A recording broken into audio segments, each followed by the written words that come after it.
présentation. Oui, bon, président national de la nouvelle dynamique de société civile, qui est une société civile de proximité, une société civile qui fait du changement de mentalité des citoyens congolais son cheval de bataille, mais également, au vu de notre engagement pour la démocratie, nous sommes aussi vice-président international du collectif Tournons la page. L'ANDC, c'est une organisation essentiellement jeune aussi. Presque 80% de ses animateurs sont des jeunes. Moi-même, je suis encore un jeune. Donc, nous travaillons d'arrache-pied ardemment pour la promotion de la jeunesse, pour la promotion et l'encadrement d'une jeunesse responsable.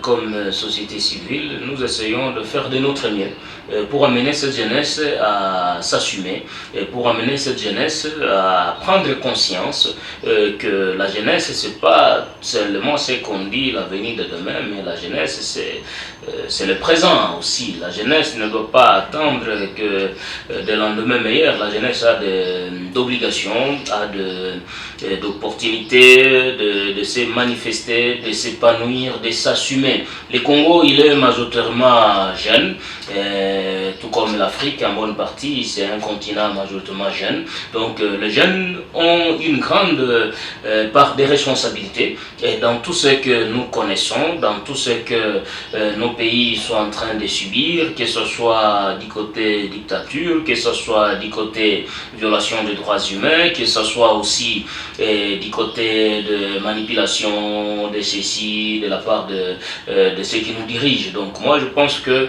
les jeunes, nous avons cette obligation de quitter, d'abord de prendre conscience que nous sommes exploités, de prendre conscience que nous sommes manipulés et qu'au retour nous ne bénéficions absolument rien.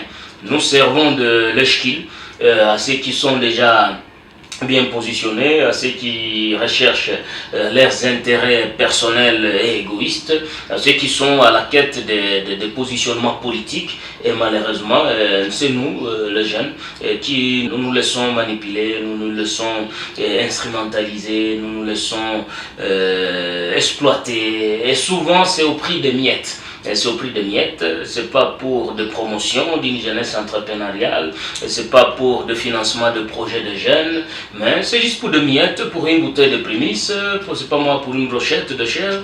On se laisse instrumentaliser, on se laisse malmener et conséquence, nous sombrons dans la plupart des cas dans la violence.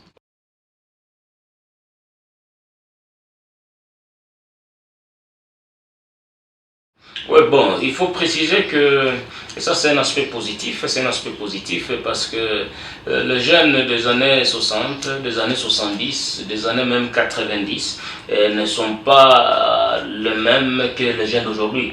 Les jeunes d'aujourd'hui, c'est la génération Android, ils ont la possibilité de manipuler les réseaux sociaux, ils ont la possibilité de toucher à des iPhones, à des iPads, donc c'est une opportunité.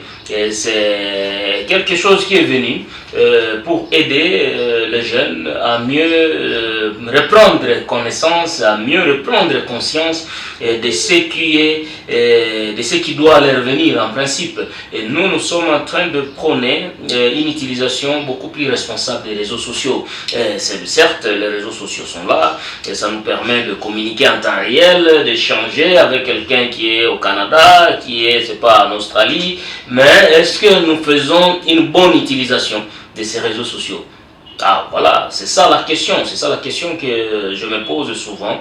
Et quand je regarde dans plusieurs groupes WhatsApp qui se créent matin, midi et soir, dans plusieurs groupes Facebook, dans plusieurs, je sais pas, les histoires Instagram, Twitter et consorts, je constate malheureusement que nous n'utilisons pas de manière efficiente cet outil, qui est pourtant très indispensable pour le grand changement dans le monde.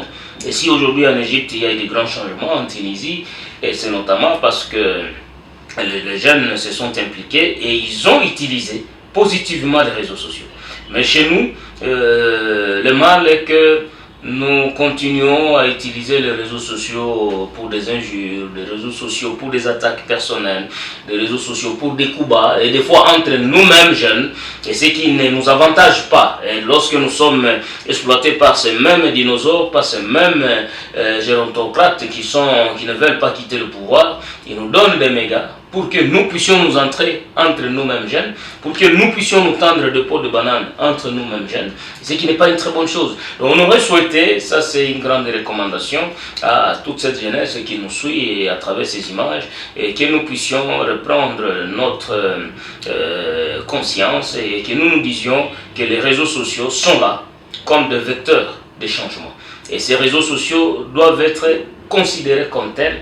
Et si nous les utilisons de manière conséquente, si nous les utilisons de manière responsable, je demeure convaincu que de grands changements sont possibles, non seulement ici à Bukavu, non seulement en RDC, mais pourquoi pas dans toute l'Afrique.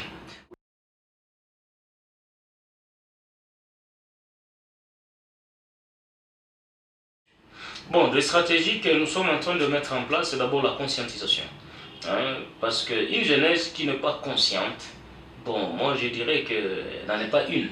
Aussi longtemps que nous n'aurons pas à prendre réellement conscience de ce qui nous revient comme responsabilité pour les combats, dans ces combats pour le changement, pour le développement, pour le progrès de notre RDC, de notre Afrique, de notre humanité. Donc si nous ne parvenons pas à un certain moment à nous reprendre, à nous remettre en cause, ça ne peut pas marcher. Et pour y arriver, il faut mener de larges campagnes de sensibilisation, de conscientisation. En deuxième lieu, il faut lutter contre l'ignorance, parce que c'est l'ignorance qui est souvent exploitée par ceux qui veulent nous maintenir dans cet état et pour nous exploiter toujours.